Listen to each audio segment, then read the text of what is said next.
होश में आओ, होश में आओ, मेरा प्राधिकरण होश में आओ, होश में आओ, होश में आओ। तकरीबन 20 दिनों से ये आंदोलन चल रहा है अथॉरिटी के खिलाफ। किसानों की मांग है कि अथॉरिटी उनके 10% की मांगों को और आबादी के हिसाब से उनकी मांग पूरी करे, लेकिन अभी तक अथॉरिटी के कान में जू नहीं रेंग रहा है। इसको लेकर लगातार 20 दिन से यानी कि 1 सितंबर से लेकर यह आंदोलन हरौला के बारात घर में किया जा रहा था, लेकिन आज किसानों ने मटका रैली निकाल के अथॉरिटी को जगाने की कोशिश की, लेकिन पुलिस उनको रास्ते में ही रोक दी। फिलहाल इस मुद्दे पर क्या कुछ आगे की रणनीति किसान की है, इस बारे में बातचीत करने के लिए हमारे साथ उपस्थित है इस आंदोलन का नेतृत्व कर रहे सुखबीर पहलवान जी। मेरी मांग नहीं है, मांग तो वो होती है हम इनसे कुछ मांग रहे हों, हमें कुछ लेना नहीं है इनसे। इन्होंने क्या करा है, बगैर सर्वे किए हमारी आबादियों का भी अधिग्रहण कर लिया है। मेरे घर का मामला है तो घर की कोई मांग थोड़ी होती है जी। हम ये कह रहे हैं भैया ये गलत तरीके से हुआ है, हमने कोई मुआवजा नहीं उठाया है। पहली बात तो आप ये अपना नाम इससे हटा लो। दूसरी बात, आप दूसरी गलती ये कर रहे हो, एक भाई को 10% प्लॉट दे रहे हो और दूसरे भाई को 5% प्लॉट दे रहे हो। ये भी गलत बात है। अगर दो तो दोनों को बराबर बराबर दो, 10% दे दो। तीसरी बात, नक्शा नीति गाँवों में व्यवहारिक नहीं है, नक्शा पास नहीं हो सकते। हमारे रहने का ढंग कुछ अलग तरह से है। कहीं भैंसें बनती है, कहीं गोबर पत्ता है, कहीं न्यार पड़ता है। हमारा रहने का ढंग कुछ अलग है। गाँवों में नक्शा नीति व्यवहारिक नहीं है। निश्चित तौर पर इसी के लिए हमारी पीड़ा है, कोई नेतागिरी नहीं है। सब गाँव 81 गाँवों के लोग बैठे हैं और इसीलिए ये प्रदर्शन बनता है। अच्छा, ये तकरीबन 20 दिन से आंदोलन चल रहा है, आज तो आगे की क्या रणनीति है?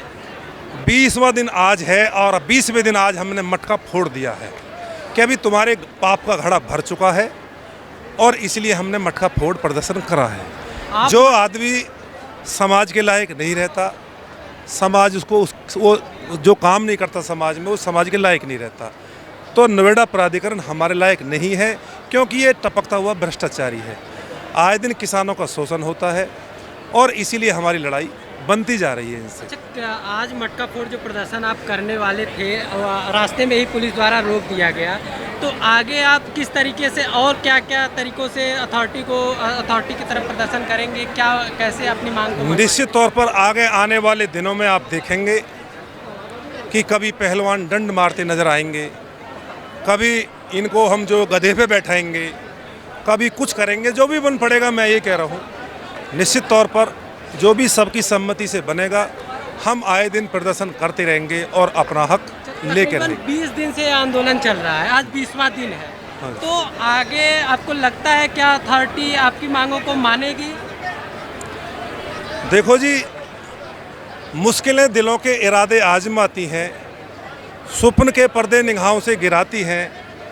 गिरकर भी मत हार मान ओ मुसाफिर, ठोकरें इंसान को चलना सिखाती है। निश्चित तौर पर कोई ये समझता हो कि हम पुलिस से रोक लेंगे, जेल में डालने से रोक लेंगे, भैया हम हर कीमत देने को तैयार है, हर कीमत देने को तैयार है। जेल में डालो, डंडे मारो, परंतु हम अपना हक लिए बगैर यहाँ से उठने वाले नहीं हैं। अच्छा, आपका कहना है कि अथॉरिटी से आपकी लड़ाई है, लेकिन अगर तकरीबन 6 महीने बचे हैं यूपी चुनाव को लेकर जी, इसमें क्या सरकार की कुछ भूमिका है? आपका क्या मानना है इसमें? क्या तू इधर उधर की बात मत कर, इतना बता कारवा क्यों लुटा?